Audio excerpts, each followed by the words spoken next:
ഏറ്റവും പ്രിയപ്പെട്ട 8ാം ക്ലാസ്സിലെ വിദ്യാർത്ഥികളെ, നമ്മുടെ NMMSന് വളരെ ഇമ്പോർട്ടന്റ് ആയ ഒരു ടോപ്പിക്കാണ് സെല്ലുമായി ബന്ധപ്പെട്ട ടോപ്പിക്. എന്താണ് സെല്ല്? സെല്ല് ഓർഗനൽസ് ആരാണ്? പിന്നെ സെല്ലുകൾ കൂടി ചേർന്നാൽ ടിഷ്യൂസ് കിട്ടും, ഡിഫറെന്റ് ടൈപ്പ് ഓഫ് ടിഷ്യൂസ്, അങ്ങനെയുള്ള ഒരുപാട് കാര്യങ്ങൾ നമ്മൾ ഇവിടെ പഠിക്കുന്നുണ്ട്. 3rd ചാപ്റ്ററിൽ പഠിക്കുന്നുണ്ട്. ഈ 3rd ചാപ്റ്ററിൽ ഏറ്റവും ഇമ്പോർട്ടന്റ് ആയ മറ്റൊരു ടോപ്പിക്കാണ് എന്ത്?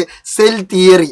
ആ സെൽ തിയറിയെ കുറിച്ചാണ് നമ്മൾ എന്ത് ചെയ്തത് ഇവിടെ 2 വാക്ക് സംസാരിക്കുന്നത്. ഓക്കെ, അപ്പൊ എന്താണ് സെൽ തിയറി, അല്ലെങ്കിൽ ആരാണ് സെൽ തിയറി ഇൻട്രൊഡ്യൂസ് ചെയ്തത്? സെൽ തിയറി ഇൻട്രൊഡ്യൂസ് ചെയ്ത ആളുകളെ കുറിച്ച് നമ്മുടെ ടെക്സ്റ്റ് ബുക്കിൽ മെൻഷൻ ചെയ്യുന്നില്ല. അപ്പൊ അതൊരു ഇമ്പോർട്ടന്റ് പോയിന്റ് ആണ്. കാരണം ചിലപ്പോൾ അതെന്ത് ചെയ്യാൻ പരീക്ഷയ്ക്ക് ചോദിക്കാം, അത് നമ്മൾ ജസ്റ്റ് ഒന്ന് അറിഞ്ഞിരിക്കണം. അപ്പൊ ആരാണ് സെൽ തിയറി ഇൻട്രൊഡ്യൂസ് ചെയ്തത് എന്ന് ചോദിച്ചാൽ, cell theory was formulated by MJ Schleiden and Theodor ഷോൻ.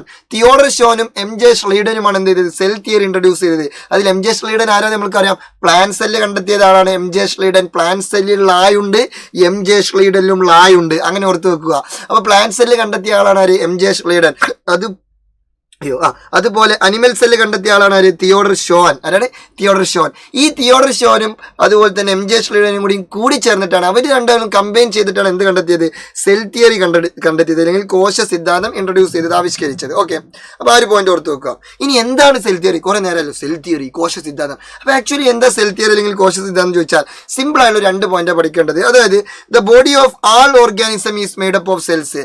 ലോകത്തുള്ള എല്ലാ ജീവികളുടെയും ബോഡി, ശരീരം നിർമ്മിച്ചിട്ടുള്ളത് കോശങ്ങൾ കൊണ്ടാണ്. അതാണ് ഫസ്റ്റ് പോയിന്റ്. സെൽ തിയറി പറയുന്ന ഫസ്റ്റ് പോയിന്റ്, ലോകത്തുള്ള എല്ലാ ജീവികളും, അത് ആനയാവട്ടെ, പട്ടിയാവട്ടെ, പൂച്ചയാവട്ടെ, പാമ്പാവട്ടെ, പഴുതാരാവട്ടെ, വെറും പാവപ്പെട്ട മൈക്രോ ഓർഗാനിസംസ് ആയ ബാക്ടീരിയകൾ പോലെയുള്ള വെറും ഒരു കോശം മാത്രമുള്ള ജീവികളാവട്ടെ, എല്ലാ ജീവികളും എന്തുകൊണ്ടാണ് നിർമ്മിച്ചിട്ടുള്ളത്? കോശങ്ങൾ കൊണ്ടാണ് നിർമ്മിച്ചിട്ടുള്ളത്. ഓക്കെ, അപ്പൊ the body of all organisms is made up of cells ആണ്. എല്ലാ ജീവികളുടെയും ശരീരം നിർമ്മിച്ചിട്ടുള്ളത് എന്തുകൊണ്ടാണ്? കോശങ്ങൾ കൊണ്ടാണ്. അപ്പൊ സ്വാഭാവികമായിട്ടും ഏതൊരു ജീവിയുടെയും സ്ട്രക്ചറൽ ആൻഡ് ഫങ്ഷണൽ യൂണിറ്റ് എന്തായിരിക്കും? സെല്ലായിരിക്കും. ഏതൊരു ജീവിയുടെയും ഘടനാപരവും ജീവധർമ്മപരമായിട്ടുള്ള അടിസ്ഥാന ഘടകമാരായിരിക്കും? കോശങ്ങളായിരിക്കും. കാരണം ഈ കോശങ്ങൾ കൊണ്ടല്ലേ ഈ ജീവികൾ നിർമ്മിച്ചിട്ടുള്ളത്. ഇപ്പൊ ഒരു ഉദാഹരണം പറയുകയാണെന്നുണ്ടെങ്കിൽ, കുറെ തേങ്ങകൾ കൂട്ടിച്ചേർത്താൽ എന്ത് കിട്ടും? തേങ്ങാക്കൊല കിട്ടും. അപ്പൊ തേങ്ങാക്കൊലിന്റെ ബേസിക് യൂണിറ്റ് എന്താണ്? തേങ്ങ. കുറെ ചക്കച്ചൊള കൂട്ടിച്ചേർത്താൽ ചക്ക കിട്ടും. അപ്പൊ ചക്കന്റെ ബേസിക് യൂണിറ്റ് എന്താ? ചക്കച്ചൊള. അതേപോലെ തന്നെ കുറെ കോശങ്ങൾ കൂടിച്ചേർന്നാൽ ഓരോ ജീവിയുടെയും ശരീരം കിട്ടും. അപ്പൊ ഏതൊരു ജീവിയുടെയും ഘടനാപരവും ജീവധർമ്മപരമായിട്ടുള്ള അടിസ്ഥാന ഘടകം, സ്ട്രക്ചറൽ ആൻഡ് ഫങ്ഷണൽ യൂണിറ്റ് എന്തായിരിക്കും?